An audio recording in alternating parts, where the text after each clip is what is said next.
We'll go ahead and get started. Hello, everyone, and welcome to the Women's Legislative Network Monthly Boost.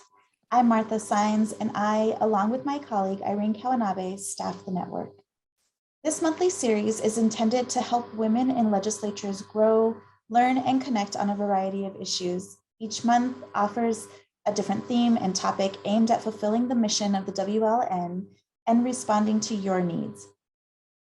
I'd like to thank each of you for joining us today to discuss efforts to bolster the workforce and close the pay gap. Women consistently earn less than men. According to the Bureau of Labor Statistics, in 2020, women earned 82 cents for every dollar a man earned. For women of color and women older than 45, the gap is even larger. The types of jobs women work affects the gap, and recent data tells us more about the impact of the pay gap. During this session, Emily Martin with the National Women's Law Center will provide an overview of this issue and some state actions. And Sarah Jane Glynn with the Women's Bureau at the U.S. Department of Labor will share a recent report and current data that looks into the impact of gender and inequality. Before we hear from our experts, I want to review a few items. Today's event is a platform for development, information exchange, and engagement. While we've all become more familiar with Zoom, a couple of friendly reminders. We encourage the use of the chat box. Please submit questions and feel free to answer any and share any examples throughout the meeting. Our experts will address all questions after the facilitated discussion and the presentation. Last, please take a minute to look at your name. Click on the 3 dots in your box and insert your legislative title or organization so we can easily identify who's joined us today. Think of this as your networking badge. Today's webinar is being recorded and will be available on NCSL's website, along with themes for upcoming booths and registration links. We'll put that link in the chat box now, and feel free to share that link with your colleagues and staff anytime you'd like, and feel free to visit the other archive webinars. All right, let's get started. Please join me in welcoming Emily Martin, Vice President for Education and Workplace Justice at the National Women's Law Center. Emily oversees advocacy, policy, and education efforts to ensure fair treatment and equal opportunity for women and girls at work and at school, with a particular focus on the obstacles that confront women and girls of color and women in low-wage jobs. Her complete bio is linked in the chat box. Ms. Martin, thank you for joining us today. Let's start with an overview of the issue we're here to discuss today, the gender pay gap. Can you give us a shot of the landscape and insight on where we stand with information related to the gender wage gap? Sure, happy to do a little stage setting, and thank you for having me here today. I'm really glad to be part of the conversation. So the most recent data that we have about the gender wage gap, or the gender wage gap, since they differ for women of color, for other groups of women, is from 2020. So from 2020, if we look at full-time year-round workers and we compare all women to all men, our calculations show that it's about 83 cents that women are paid for every dollar that men are paid in 2020. And as you noted, for women of color, the gaps are bigger. So looking at full-time year-round workers, Black women are paid 64 cents for every dollar paid to white men, Latina women 57 cents, Native American women 57 cents, for Asian American and Native Hawaiian and Pacific Islander women compared to white men, it's 95 cents. So a smaller gap, but still a gap. And there are a lot of things that drive that wage gap. Part of it is women being paid less than men in the same job. Part of it is women being overrepresented in low-paid occupations. Women are about 2/3 of those in the lowest paid jobs in the economy. Part of it is the fact that women still disproportionately shoulder caregiving responsibilities in this country, and that shows up in lower earnings, partly because women are more likely to have spells out of the workforce that depress wages when they come back. So those are all some of the pieces that drive the wage gap, but I also want to loop back to the fact that the most recent numbers that we have are from 2020.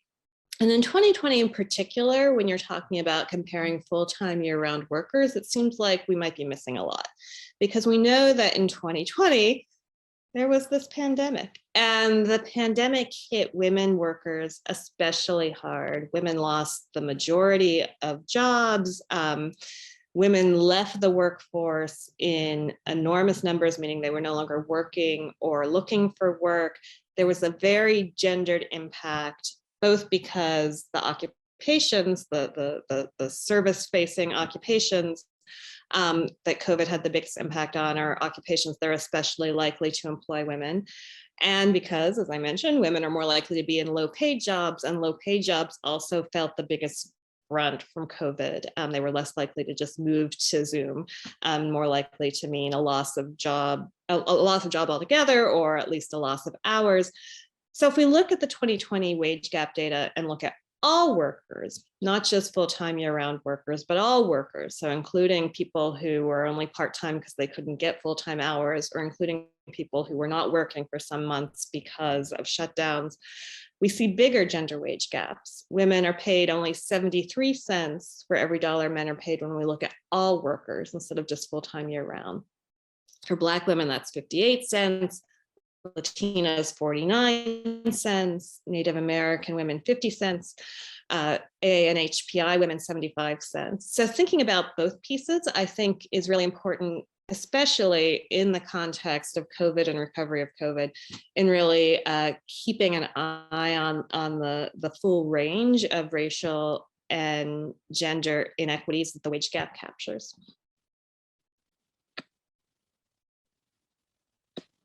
Thank you.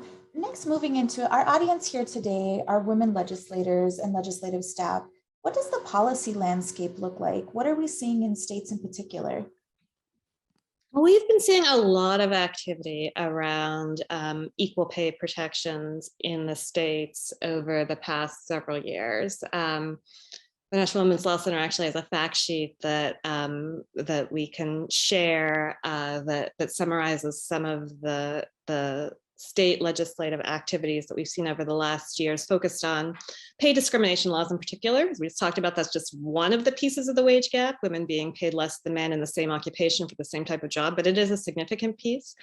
And so some of the state legislative trends we are seeing is a focus on salary transparency, protecting workers, for example, who talk to each other about their wages. It's still way too common for employers to have either explicit policies saying you aren't allowed to talk about how much you make, or sort of more implicit discouragement of talking to each other about how much you make.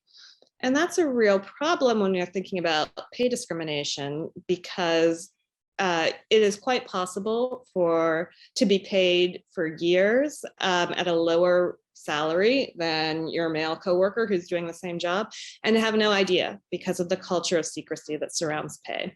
So one step towards removing that culture of secrecy and getting the sunshine on pay discrepancies, that is often the first step towards equality, is ensuring people can talk about how much they make.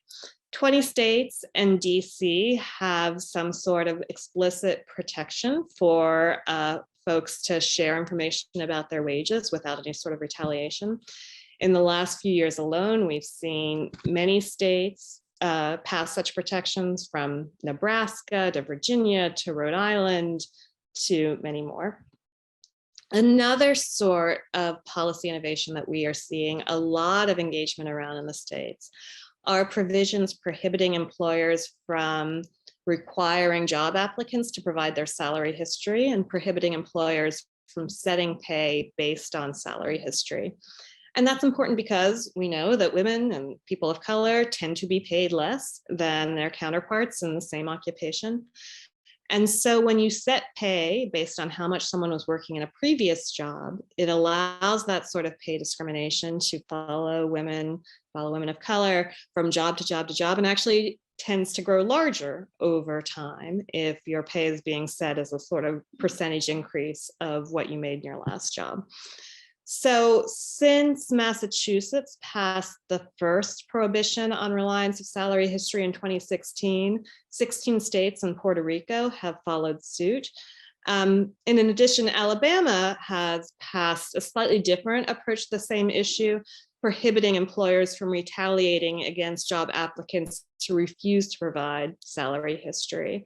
So we've seen a lot of energy and uptake there. And we have seen in the past few years more and more attention on the importance of employers providing information about salary ranges for jobs to employees.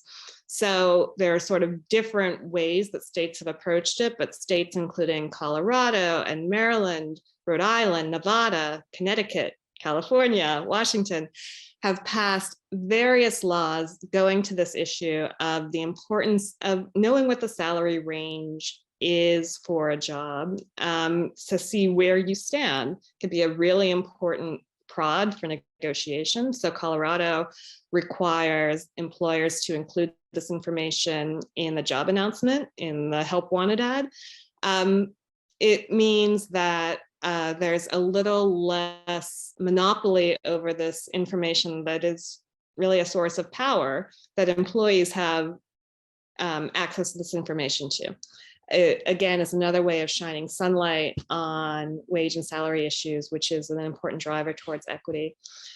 Some states are looking at salary reporting requirements. So California and Illinois have both passed laws requiring larger employers to report information about wages by race and gender to state agencies, which both create incentives for employers to check their numbers and to make sure that there aren't unjustified wage gaps, and gives agencies new tools for enforcement of pay discrimination laws. And some states are doing things like revising their equal pay laws. So instead of just requiring equal pay for equal work, they're requiring equal pay for comparable work or for substantially similar work, to try to push back against court decisions that have really undermined equal pay protections by requiring too identical of a match between jobs in order to compare them for equal pay cases. And states have also worked to close loopholes in equal pay laws by requiring that pay differentials between men and women are justified by job-related business necessity, that there really has to be, in other words, a really good reason to pay a woman less for the same job. The last thing that I'll mention, which is an unfortunate counterexample that is very current, is Mississippi just passed a law that that was called an equal pay law, but that actually went out of its way to say, for example, employers can base salary on salary history, and to provide other rights to base pay in ways that I think are really discriminatory and counter to, in some instances, the Equal Pay Act's protections. So unfortunately, that's an example of what I would call a co-optation of this energy around strengthening equal pay protections. Luckily, Mississippi so far is unique in that regard, but that's some of the activity that we have been mostly excited to see over the past few years.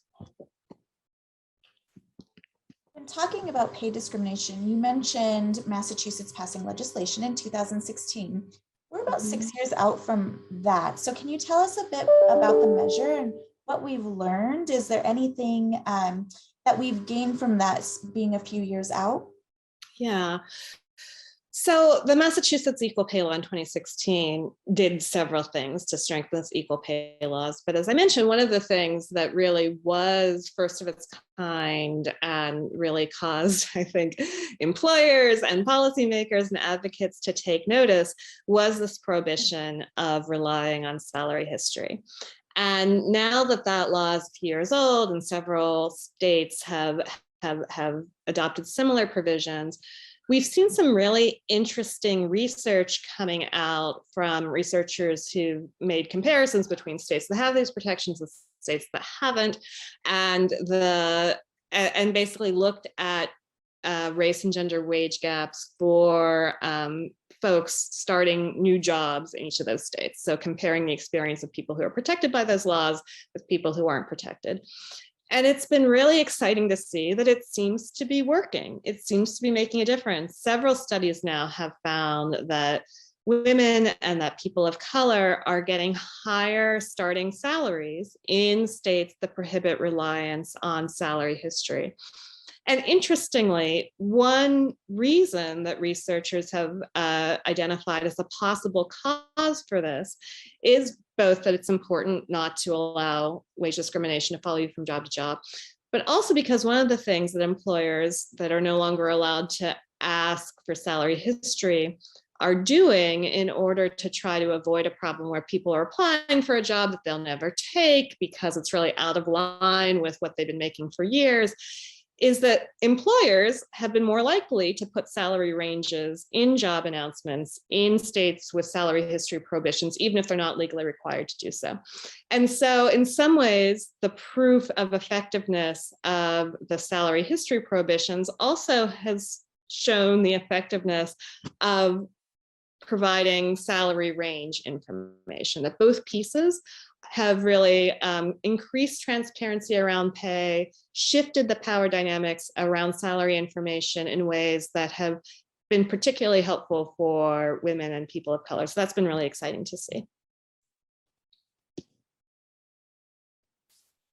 You noted, of course, and everybody knows that we are in a different time, sort of post-pandemic or in this place, 2 years after the worst of it. We know that women have been hit the hardest in a lot of ways as a result of the pay gap. What do we know so far? And is there any insight that you can offer into that?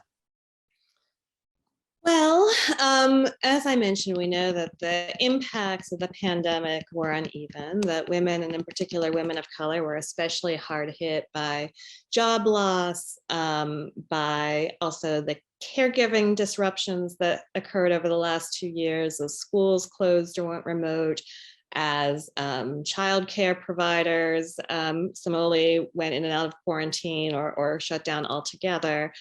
And that has really had an impact on women's labor force participation, on women's unemployment.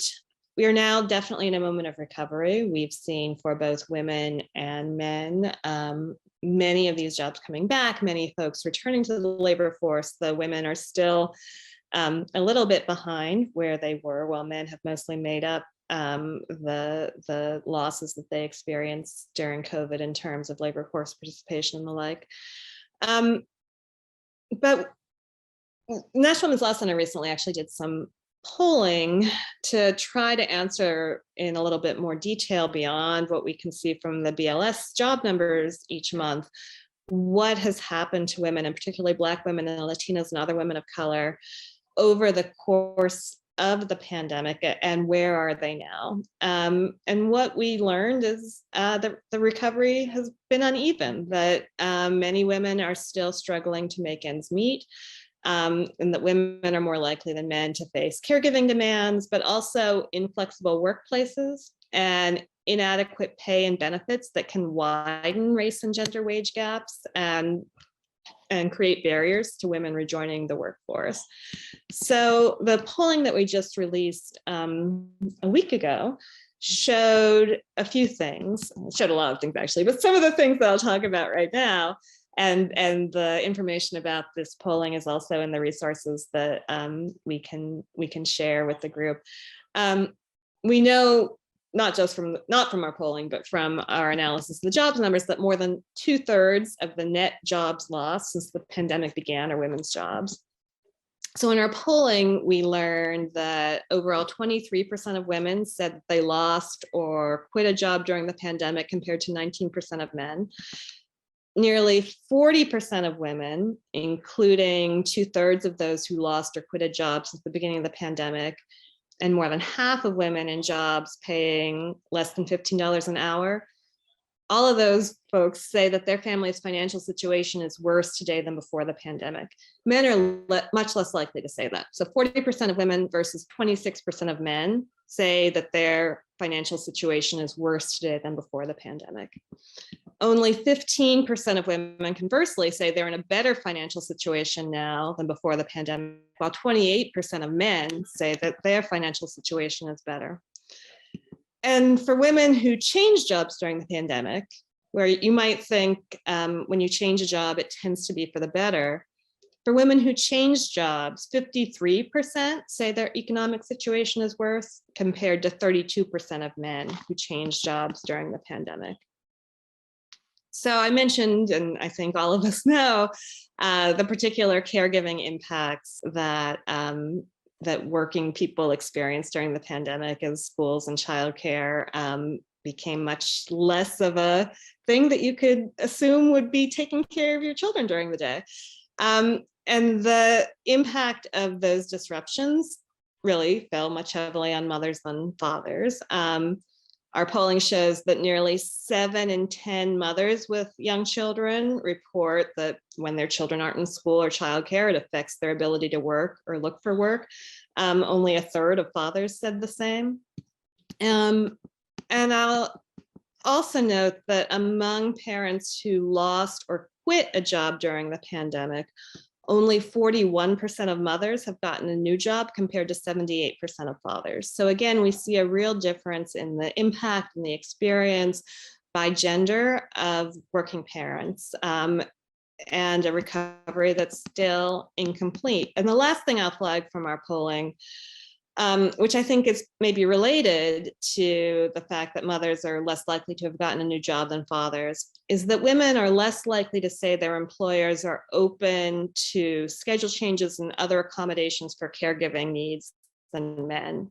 So among parents, our polling showed that 54% of mothers say their employers are very or somewhat likely to allow those sorts of schedule changes to accommodate caregiving, while 2/3 of fathers said the same. And if we look at parents of young children, children under 5, just over half of mothers, but 75% of fathers said their employers are accommodating.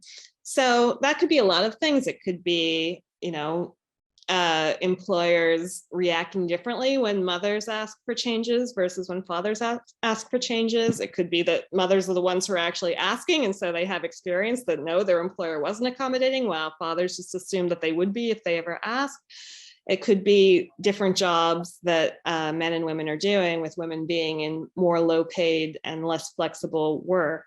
But I think it's a disturbing finding, and a finding that suggests how the policy solutions to the wage gap, certainly at this post-COVID moment, really have to include attention not just to the really important issue of strengthening pay discrimination laws, but also to the range of work and family laws, from paid leave to paid sick days to stable and predictable work schedule protections, to ensuring childcare availability and affordability for parents. And I think that there's still a fair amount of work to do, even as we recover by some measures from the economic impacts of COVID. When was the polling window for that? You may have mentioned that, but I think I missed it. Yeah, our polling was in the field in January and February of this year, January and February 2022. So really recent. Mm-hmm. Is there anything else before we sort of switch gears and hear from our other expert? Is there anything else you'd like to flag or share with this particular audience? Well, the last thing I'll say is that the gender wage gap is a big and complicated problem because it has a lot of different causes. But it is a big and complicated problem with policy solutions and with popular policy solutions. So one of the other things that our polling tested was levels of support for a variety of responses, from paid family and medical leave to ensuring that people can talk to each other about how much they make, to increasing the minimum wage. And that data is also in our polling report. But those solutions were popular, and they were popular across party lines. They were popular with women and men. And so I think that that is a hopeful and helpful learning from all of this. Thank you so much. We'll get to audience questions after our next presentation, but feel free to submit the questions in the chat box. And additional resources have been shared also in the chat box that Ms. Martin mentioned. So thank you again. As we switch gears and prepare just a bit for our next portion of the webinar, I'd like to remind everyone that the mission of the Women's Legislative Network is to promote participation, empowerment, and the leadership of women legislators. The network doesn't advocate for or against any specific state policies, but really sponsors informational briefings so legislators and staff can better understand an issue and learn from one another. Our next esteemed expert, Sarah Jane, S.J. Glynn, serves as a senior advisor for the Women's Bureau. Prior to joining the Department of Labor, she was a senior fellow with the Women's Initiative at the Center for American Progress, where she previously held the role of Director of Women's Economic Policy. SJ has spent her career researching and working to advance policies that help support employment and economic security for women and caregivers, including paid family leave and medical leave, paid sick days, workplace flexibility, pay equity. Before beginning her career in policy work, SJ was an adjunct professor in sociology at Vanderbilt and Belmont universities. Sarah Jane received her BA in Women's Studies from UCLA and MA and PhD in sociology from Vanderbilt University. Ms. Glynn joins us today to share a report released by the Department of Labor in March titled Bearing the Cost: How Overrepresentation in Undervalued Jobs Disadvantaged Women During the Pandemic. SJ, thank you for joining us today. The floor is yours. Thank you so much. I'm so happy to be here. I'm going to attempt to share my screen, which will hopefully work.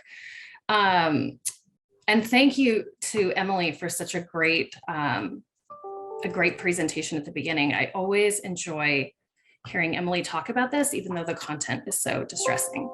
All right, so let's get into it. Some of this you all already know, so I'm going to try to go through some of these pieces pretty quickly. But you know, the economic recession that started because of the pandemic was really unique relative to prior recessions because, like Emily noted, more women than men lost their jobs, and that this is the first time we've ever seen that happen in the United States. I'm not going to go through all of the data here. All of this is pulled from the report. We'll make sure that everybody has a link to it. Happy to share slides and send more information if people want particular data points. But you know, the main takeaway here is that women were hit harder than men in terms of employment effects early on, and much of that was driven by the experiences of women of color. Hispanic women saw the highest unemployment rates in the early months of the pandemic. Black women have continued to lag in terms of recovery. So it's not just that women were hit, but certain subsectors of women, and especially women of color, were particularly likely to experience a negative employment impact as a result of the pandemic. And like Emily mentioned, you know, this was due to two things. One piece that got a lot of attention, rightly so, are the caregiving responsibilities that are more likely to fall on women than men. You know, schools went remote, mothers were more likely to be the ones who were overseeing that aspect of their families' lives. We see similar patterns when you look at caregiving for other family members besides children. So adult daughters, for example, are more likely to be caring for their aging parents relative to adult sons. But the other big piece, and what we've focused on here in this report, is what's called occupational segregation, right? And so this is just the fact that women are overrepresented in certain jobs and underrepresented in others. And there's two ways that this tends to get talked about. Both are really important. And so I want to highlight both at the beginning, but we're really only going to talk about one today. Horizontal segregation is the fact that women are unequally distributed when we look across different jobs. So that's what I'm going to talk about more today. Vertical segregation is when there are disparities in terms of hierarchy, right? So the fact that you see far fewer women in the C-suite, for example, is what we're talking about when we talk about vertical segregation. It's an incredibly important issue. The two definitely are interrelated with one another. But like I said, today I'm going to talk a bit more about this segregation across jobs as opposed to within a particular industry.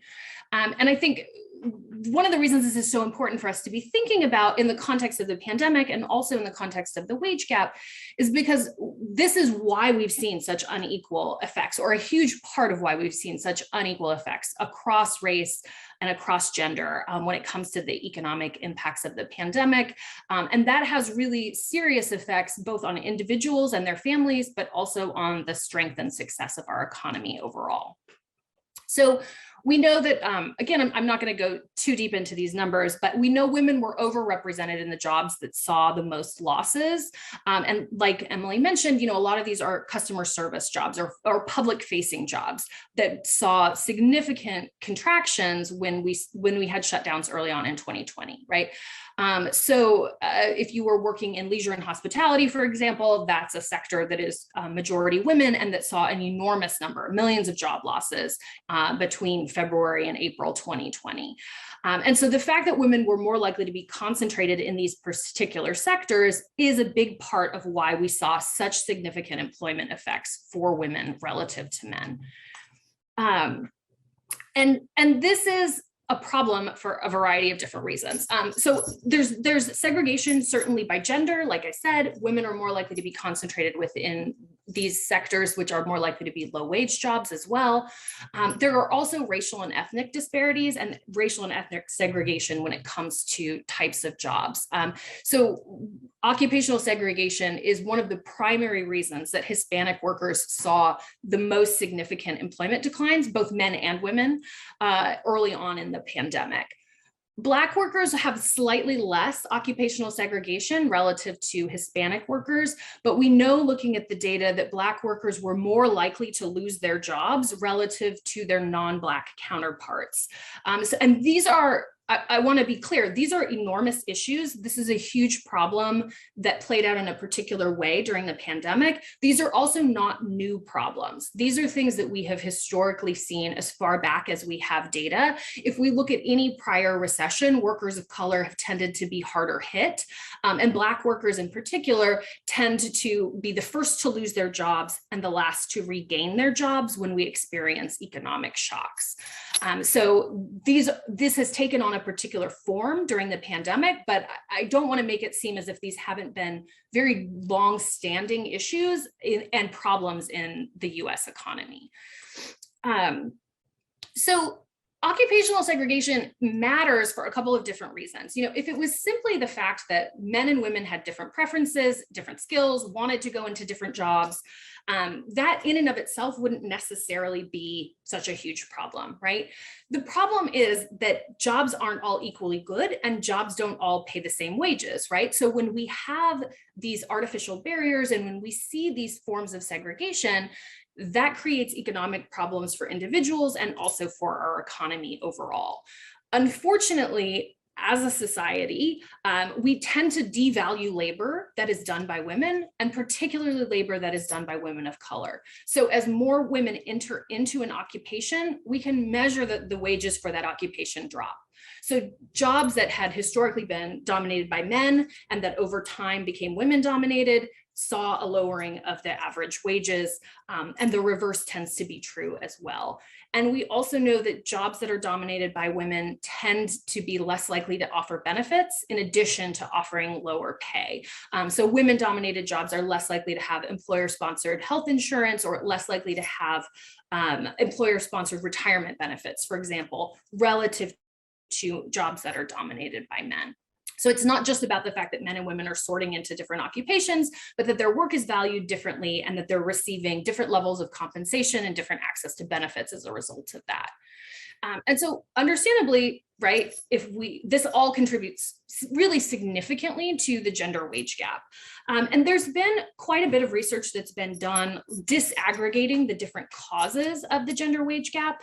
And I want to be really clear that in every study that I have seen that does this in a systematic way, the majority of the differences in wages between men and women is not explained by anything that we can measure, right? By any variable that we can put into these models.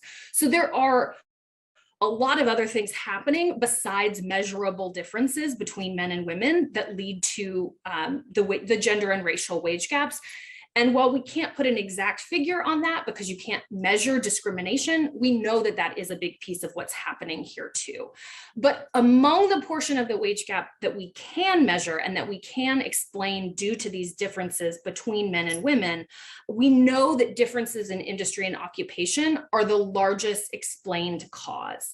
And it looks a little bit different depending on which population you're talking about. But for Black and Hispanic women, more than a quarter of the gender and racial wage gaps are due to these differences in occupation and industry. And so one of the things that we did in this report is try to put a dollar figure to that, to understand what is the cost that's being paid by these differences in industry and occupation. And so what we found is that in 2019, even before we saw those really negative employment impacts as a result of the pandemic, Black women lost nearly $40 billion and Hispanic women lost nearly $47 billion in lower wages relative to white men, just because of these differences in industry and occupation. So that's not even taking into account all of the other factors that lower women of color's pay relative to white men. So one way to sort of illustrate this, I know this is really hard to see, but hopefully the shading helps. This is the 20 occupations with the highest earnings in 2021. And the ones that are shaded blue are jobs that are dominated by men. And so in the literature, right, that means jobs that are where you have a pretty small percentage of women, right, less than 30%. And there's only one job here that's shaded pink. So there's only one job among the highest paying occupations that's dominated by women. So the rest are either dominated by men, or the ones that are shaded white are ones that are slightly more evenly mixed. But you can see here, right, there's a pretty big earnings advantage for male-dominated occupations. And conversely, you see the exact opposite pattern if you look at the jobs with the lowest wages, right? The ones that are shaded pink here are women-dominated jobs. And I'll also note that some of these are really important jobs. All of them are important jobs, right? But care infrastructure jobs in particular are very heavily dominated by women. So childcare workers and home health aides are two examples that are in here, personal care aides. Those are really important jobs, but they are very, very low paid and are very likely to be filled by women, and particularly women of color. SJ, I'm just going to insert really quick. The slides are not advancing on our end. Oh, no. I'm happy to advance them if you'd like, or if you can just take us to the slide that you just referenced. Let's see. So that's so odd. You can't see what I'm sharing. Okay. So we do see your screen. We see the presentation itself, but it looks like the slide deck isn't moving and it's not in slideshow mode. That is so bizarre. Because I can see that's what's showing on my screen. Okay, let me just, you know what? I'm just going to close it then, because it's advancing on my screen and I'm not sure why it's not showing you the same thing that I'm seeing, but that just seems confusing and I have no idea how to address it. So I'll just go off and talk and we can share the slides afterwards. I'm sorry, y'all. I didn't realize you were just staring at nothing that whole time. That's okay. So the point here, basically, though, you should be clear even without the visuals, right? Women-dominated jobs pay pretty bad wages overall. Male-dominated jobs pay a lot more. This is a big part of why we see this wage gap. And there are a variety of different reasons why we see this segregation by jobs and by industry. And some of them are really hard things to fix via public policy, to be honest. Stereotypes and norms around gender are a big piece of what's driving this. So there are very long-standing norms in our culture that say women are particularly good at caregiving, for example. And there's an idea that men are better at, say, jobs that require more physical strength or physical labor, right? Those attitudes and those norms are really durable. They've existed for a long time and can be very difficult to shift.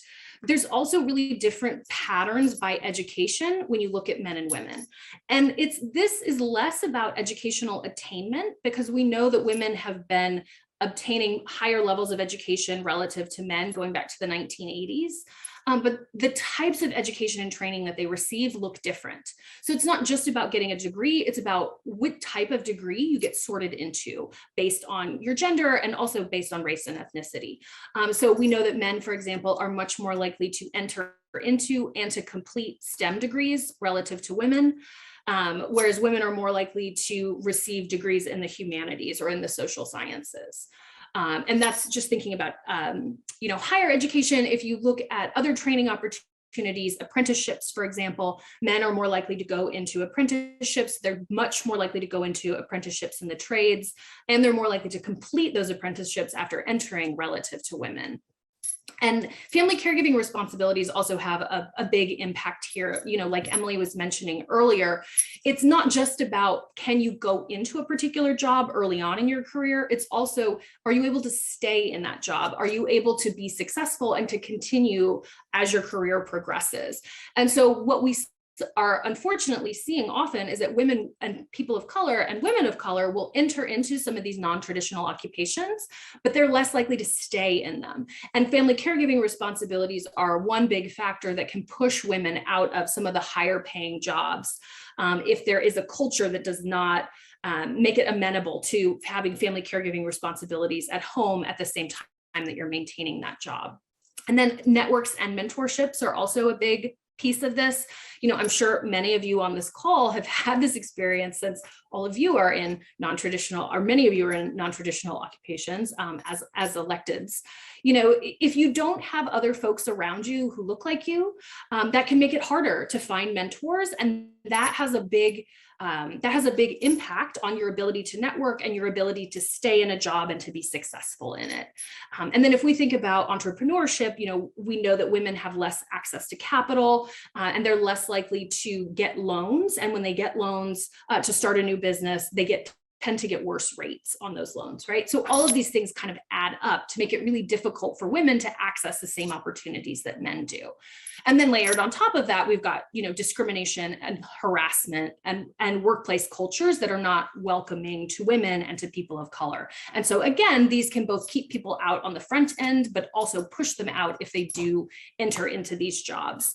So we need to be thinking about all of these causes at the same time if we're going to create solutions. And, a lot of the factors and policies that we've identified as being potential ways to disrupt occupational segregation are also really important pieces of addressing the gender and racial wage gaps, right? So many of these are things that Emily already mentioned, things like raising the minimum wage. We both want to be making it easier for women to enter into these male-dominated spaces that tend to pay higher wages, but we also need to be raising the floor on women-dominated jobs because all of these jobs are important, right?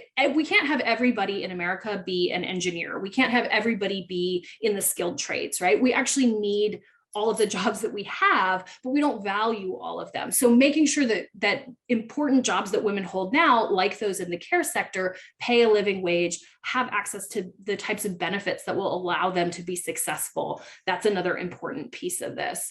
And then of course, addressing discrimination and addressing harassment are also really, really important pieces. These are things that are already illegal, but making sure that those laws are being enforced is another really vital piece of this puzzle of trying to disrupt some of these patterns. So I think I'm going to stop there. I'm realizing we're at time, but I'm so sorry that the slides didn't work, and I hope that we can share all of that with folks afterwards. And I'm happy to answer any questions that people have, now or as follow-up later as well. Absolutely. Well, thank you again for that informative summary. I did post the full report in the chat box, but we are also going to post the slides by next week along with the recordings. So please check back for that, and we can also send out a follow-up email to everyone on this with that information when it's available. So we will make sure to share those. Great. Well, if anyone has, anything to add, any comments, I'm not seeing any questions in the chat box at this time.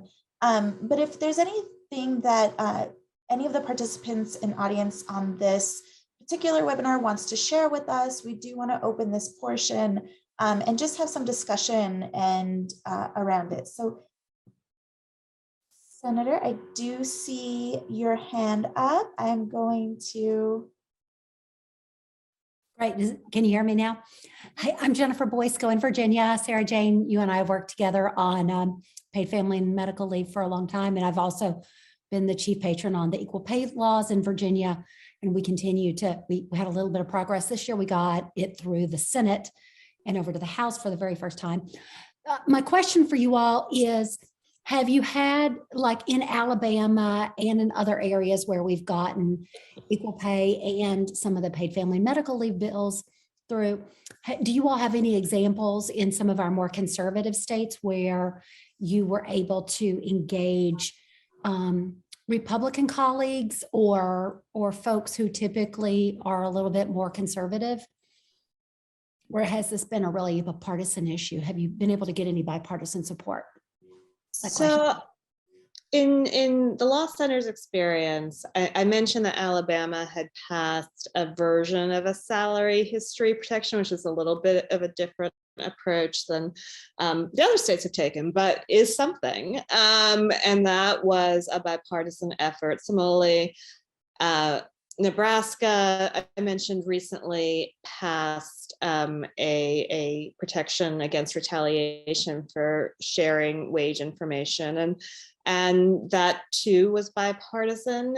Those are the most recent examples of sort of laws sounding within pay discrimination that I would point to.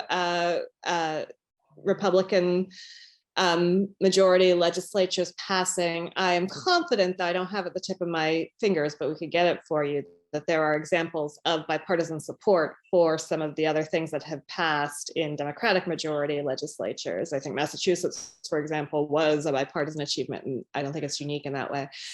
The one other thing that I would mention, which we haven't talked about, but it goes to the theme that you've heard both SJ and I emphasizing about the intersections between parenthood and caregiving and gender wage gaps, where we have seen a tremendous amount of bipartisan action and support in the states in recent years, is pregnancy accommodation provisions, where we've seen really amazing efforts in red states and blue states and purple states, including efforts championed by Republicans as well as efforts championed by Democrats, ensuring that pregnant workers the accommodation need to continue to work.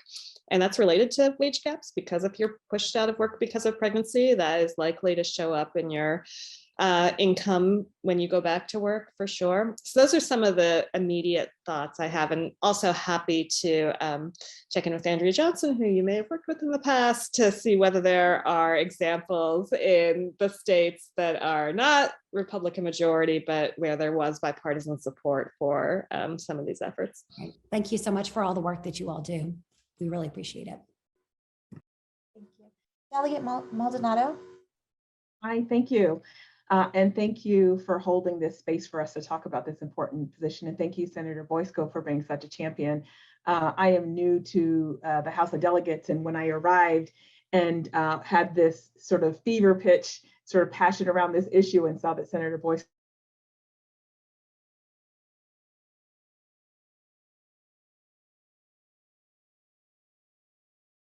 because I too am curious about that. It is very difficult to navigate, even though philosophically, a lot of people would say, of course, women should be paid the same. But then when we try to get into the practicalities of it, there are a number of pushbacks, points of resistance that we hear. And one of them I often hear is that it's too expensive, it can't be done. And actually, we have some really good examples. So some of you may be familiar with what Salesforce did starting in 2015. Their CEO said, if any CEO tells you that they can't have they don't have this information, how to normalize, how to equalize this, they're lying. I mean, he came out very strong, and they made a commitment, and they spent over $10.5 million or whatever dollars equalizing, and they look at the same areas that we're talking about. So I'm wondering if there is a way that we can look to some of our state legislation that might be a good way to to public-private partner or to bring in the best practices to show that this actually not only can be done, it's not too hard to do, that it is being done. And the second point I want to make is that for our sisters who are in the Asian community, we often see that the comparison of how much they're earning on the dollar to white males seems to be a lot higher than some of the other groups. When you break down that those stratospheres, we see that our sisters who are, Filipino or from Southeast Asia, those numbers that's not 95%. They're, in many cases, it can be lower than what we're registering for Black and Latino women. And so I think there's a lot that we can do to help sort of elevate some of the other sort of more nuanced layers. And I'm just going to hold it there because I'm percolating with all of this. And really, I know that Senator Boysko has done a lot of work on this, and we haven't been able to be successful. Yes, and I definitely want to work with you, Senator Boysko. But I think I think we're just going to have to continue pushing forward, but also getting more creative and looking at private sector solutions to see if we can bring that in. Because one thing I know about my conservative colleagues is they believe in business. And so sometimes I think we have to make the business case to be able to sort of engender the understanding. So thank you. Thank you. And I agree with all of that. And one thing that I can send along, which I didn't send prior to this, partly because we need to update it, it's a little old, but that I think is responsive to what you're saying and might be helpful. I guess it was in 2016, we need to update it. We did some work to collect some best practices that employers had been trumpeting, employers who wanted to be leads on equal pay, like Salesforce, but certainly not only Salesforce, who have set out, here's what we do, here's why it's important, here's why we think equal pay audits are important, here's why we don't rely on salary history, here's why we are providing greater transparency to our workforce about wage and salary rates, which it can be really useful for moving a conversation forward, because there are definitely employers out there who are committed to these issues, who want to be leaders in these issues, and can make the case for why it makes business sense for retaining talent, for attracting talent, for ensuring that people feel like they're being treated fairly, which means a lot for how they show up as workers. Putting aside, it's also helpful if you don't get sued, and making sure your house is in order is good for avoiding liability.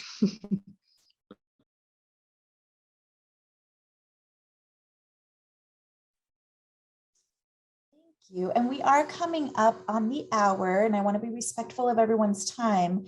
So are there any more questions? I want to make sure that we address those.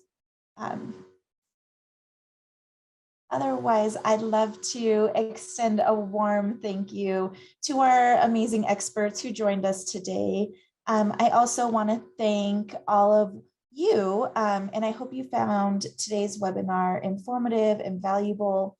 Thank you again to our attendees for participating in today's webinar. As a reminder, a recording will be available, and I will share the slides and other resources with all of you sooner than next week, sooner than we post them on our website. Just as a follow-up to this, our next monthly boost will focus on women as caregivers, and that goes everywhere from childcare to aging parents, and that will take place on Friday, May 13th at 2 p.m. Eastern Time. Thank you all again for joining today. I appreciate the conversation and hope again you found it valuable. Thanks, everyone.